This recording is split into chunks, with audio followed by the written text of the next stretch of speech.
But feats, I've had some interesting times on feats, really interesting times. But this one time in particular, it was a Summer Fury, which used to be called Scorpion Fires.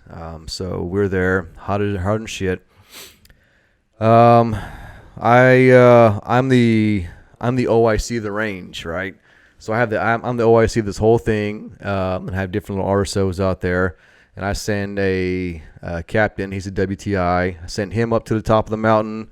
A JTAC I up there, and a couple junior controllers to go get their initial codes.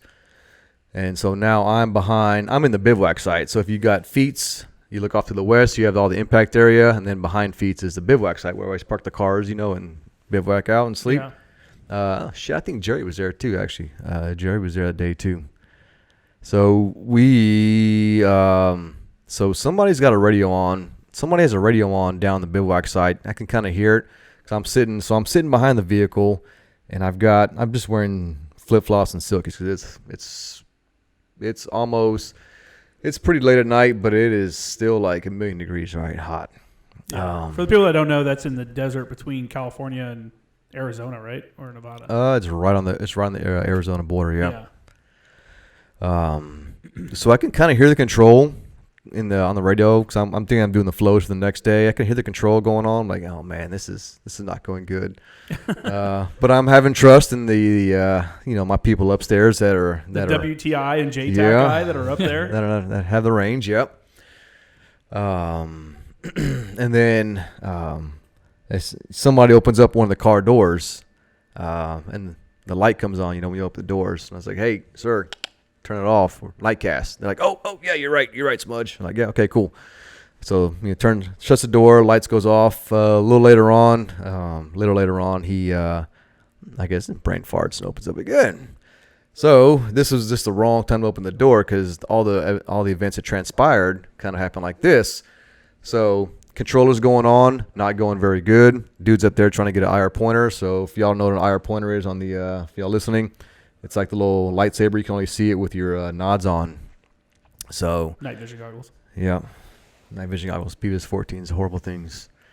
So he's trying to get his control in. It's not going very well. I can kind of hear it in the background. I'm working the flows for the next day, and then the section of Cobras check in, and they're like, "Hey, this is supposed to be my range time." Or everybody's like, "Oh shit!" So they're trying to hurry up now. So the JTAC's got a section of F-18s on, call sign Snake 1112. In case you're wondering. So all these events transpire. Everybody's kind of get like, oh shit, I need to hurry this up. The control's not going very good. They make some stuff happen. I'll leave out all the details. But long story short, I hear the words "cleared hot" over the radio. So I stopped doing what I'm doing. About this time, that car door opens up again too, and I look up and I see a red light coming right at me, and I was like, I fucking hope that's not Snake 12. Sure as hell, all I hear is cleared hot. Then I hear like, oh shit!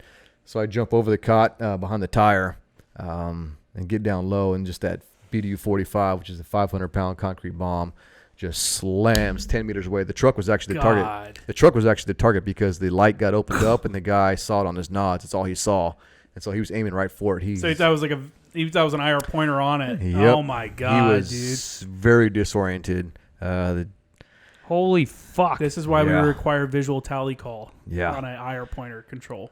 If you ever listen to the radio, you'll hear me come up on the net, basically saying something like, "Hey, motherfucker, you just bombed the OP." I was pissed. Well, if you got audio or video from that, I would definitely take it. Oh, it's Jesus Christ. Yeah, it hit about 10 meters away. Luckily, the only thing that really saved me from being smashed by a 500-pound bomb was the terrain was kind of like this. So the BDU hit here and rolled backwards. If not, it was a direct hit. Damn, dude. Jesus. Yeah. Who was controlling that? I don't know. I don't want to burn him. Yeah, he's still. You don't want to. Yeah. He's still in. Is he better now? You don't want to burn the guy that almost killed you. I don't know if they did designate him or not, but he tried to kill me once after that too. One more time he tried to kill me after that.